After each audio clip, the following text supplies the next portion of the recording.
굽이진 길 끝에 핀 영광의 꽃 부르심에 응답하는 제자의 노래. 성도 여러분 안녕하십니까? 길가에 핀 이름 모를 들꽃도 저마다 피어나야 할 이유가 있고 밤하늘의 작은 별 하나도 어둠을 밝혀야 할 자기만의 자리가 있습니다. 하물며 하나님의 형상대로 지음받은 우리 인생에 어찌 하늘의 뜻이 담겨 있지 않겠습니까? 사명이란 하나님이 내 영혼에 새겨두신 거룩한 지도이며 제자의 길은 그 지도를 따라 주님의 발자국을 겹쳐 딛는 사랑의 동행입니다.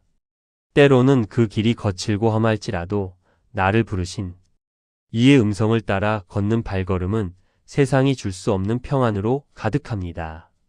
오늘 이 시간 우리를 부르신 그 사랑의 음성에 다시 한번 응답하며 사명의 길로 나아가는 은총의 시간이 되기를 소망합니다.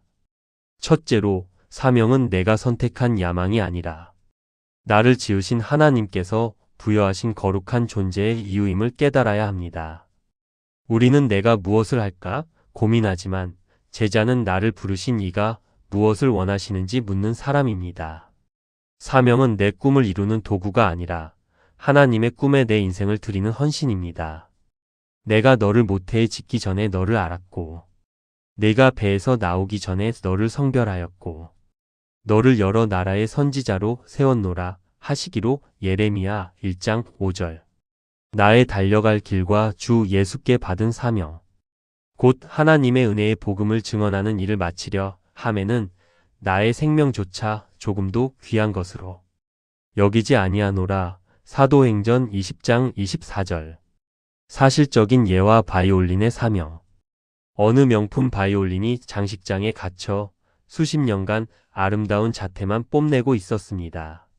사람들은 그 외형을 찬탄했지만 바이올린은 슬펐습니다.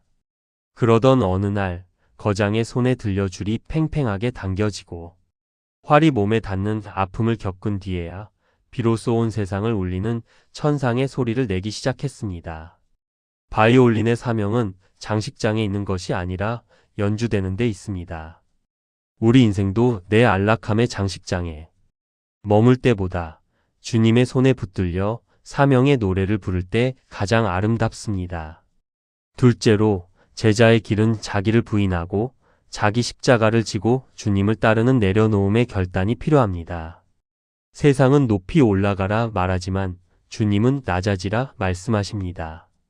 내 자존심, 내 계획, 내 욕심을 십자가 앞에 내려놓을 때 비로소 주님이 내 삶의 주인이 되시는 진짜 제자의 삶이 시작됩니다. 또 무리에게 이르시되 아무든지 나를 따라오려거든 자기를 부인하고 날마다 제 십자가를 지고 나를 따를 것이니라. 누가복음 9장 23절. 내가 그리스도와 함께 십자가에 못 박혔나니 그런즉 이제는 내가 사는 것이 아니요 오직 내 안에 그리스도께서 사시는 것이라. 갈라디아서 2장 20절. 사실적인 예와 아프리카의 선교사와 피아노. 아프리카 깊은 오지로 떠나는 한 선교사가 있었습니다. 그는 자신이 가장 아끼던 피아노를 가져가려 했지만 좁은 배와 험한 길 때문에 결국 포기해야 했지요. 그는 눈물을 흘리며 피아노를 내려놓았지만 그 빈자리에 원주민들을 위한 의약품과 성경책을 가득 채웠습니다. 훗날 그는 고백했습니다. 피아노를 포기했을 때 수천 명의 영혼이 부르는 찬양 소리를 얻었습니다. 제자의 길은 더 귀한 것을 얻기 위해 덜 귀한 것을 기꺼이 놓아주는 거룩한 교환입니다. 셋째로 사명자는 사람의 박수가 아닌 하나님의 시선을 구하며 이름 없이 빚도 없이 묵묵히 제 자리를 지키는 충성된 종의 마음을 가져야 합니다.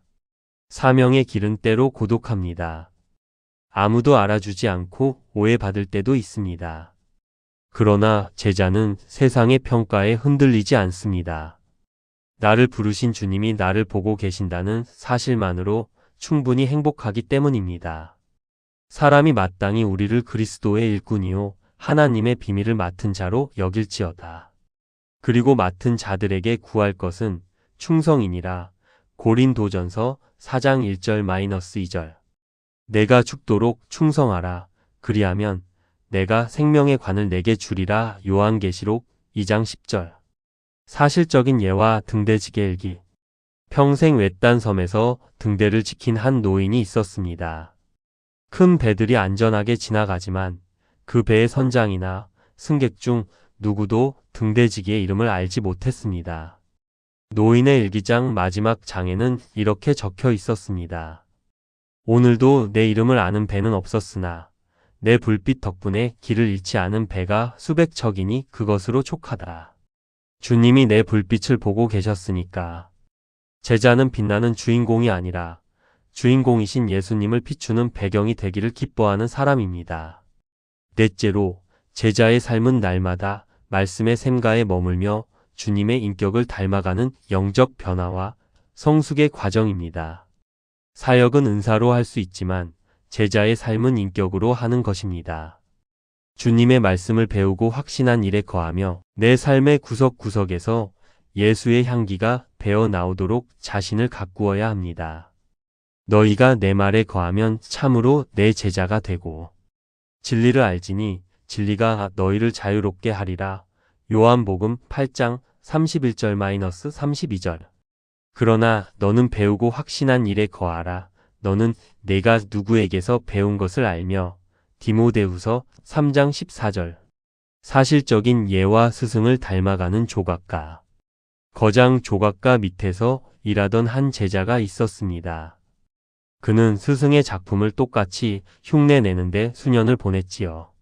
어느 날 사람들이 그의 작품을 보고 스승님의 솜씨인 줄 알았습니다. 라고 말하자 제자는 기뻐했습니다. 하지만 스승은 이렇게 말했습니다. 내 손길만 닮지 말고 내가 도를 바라보는 그 사랑의 마음을 먼저 닮으렴. 참된 제자는 주님의 기적을 흉내내는 자가 아니라 주님이 세상을 바라보시던 그 긍휼의 눈물을 닮아가는 자입니다. 다섯째로, 사명의 최종 목적지는 잃어버린 영혼을 찾아 주님께 인도하는 복음, 전파와 사람을 세우는 일에 있습니다. 예수님은 어부였던 제자들을 불러 사람을 낚는 어부가 되게 하셨습니다. 제자의 길은 나 혼자 거룩해지는 길이 아니라 또 다른 제자를 낳고 생명의 복음을 땅끝까지 흘려보내는 거룩한 전염의 길입니다. 말씀하시되 나를 따라오라. 내가 너희를 사람을 낚는 어부가 되게 하리라 하시니 마태복음 4장 19절. 그러므로 너희는 가서 모든 민족을 제자로 삼아 아버지와 아들과 성령의 이름으로 세례를 베풀고 내가 너희에게 분부한 모든 것을 가르쳐 지키게 하라. 마태복음 28장 19절-20절. 사실적인 예와 한 사람을 구한 할아버지.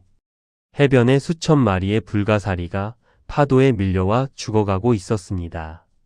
한 할아버지가 그것들을 하나씩 주워 바다로 던지고 있었지요. 지나가던 청년이 비웃으며 물었습니다. 이 넓은 해변에 수천 마리가 있는데 그렇게 한두 마리 던진다고 뭐가 달라지겠습니까?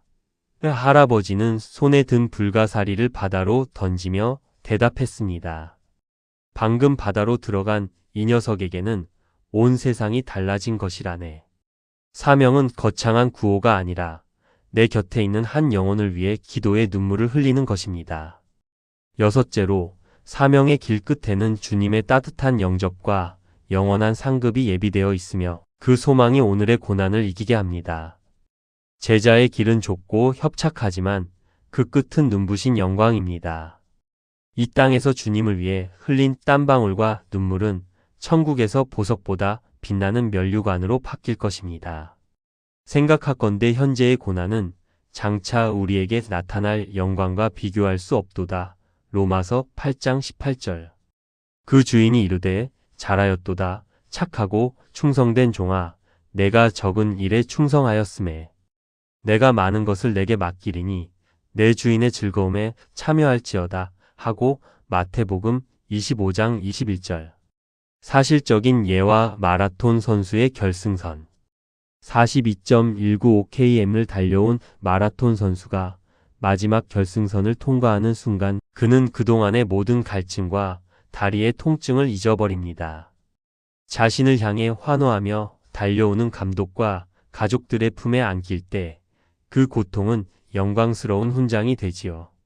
우리 인생의 마라톤 끝에도 주님이 기다리고 계십니다. 수고했다, 나의 제자야. 내가 너를 기다렸다. 그 한마디면 우리는 충분합니다. 제자의 길은 가장 아름다운 결말이 보장된 소망의 행진입니다. 맺은 말 60분 강론의 마무리. 사랑하는 성도 여러분, 오늘 여러분의 사명은 어디에 있습니까? 혹시 부르심의 음성을 듣고도 세상의 소음에 취해 주저앉아 있지는 않은지요? 제자의 길은 완벽한 사람이 걷는 길이 아니라 부족하지만 주님을 사랑하는 마음 하나로 발을 내딛는 사람이 걷는 길입니다. 주님은 오늘 당신에게 묻고 계십니다. 내가 나를 사랑하느냐? 그렇다면 내 양을 먹이라. 어깨 위에 놓인 사명의 무게를 두려워하지 마십시오. 주님은 결코 당신을 혼자 걷게 하지 않으십니다. 당신이 한 걸음을 내디딜 때 주님은 이미 10걸음을 앞서 가시며 길을 닦고 계십니다. 오늘 이 밤 나의 십자가를 다시 고쳐 메고 주님의 뒤를 따릅시다. 그 길 끝에서 우리를 기다리시는 주님의 환한 미소를 바라보며 끝까지 사명을 완수하는 저와 여러분이 되시기를 주님의 이름으로 간절히 축원합니다.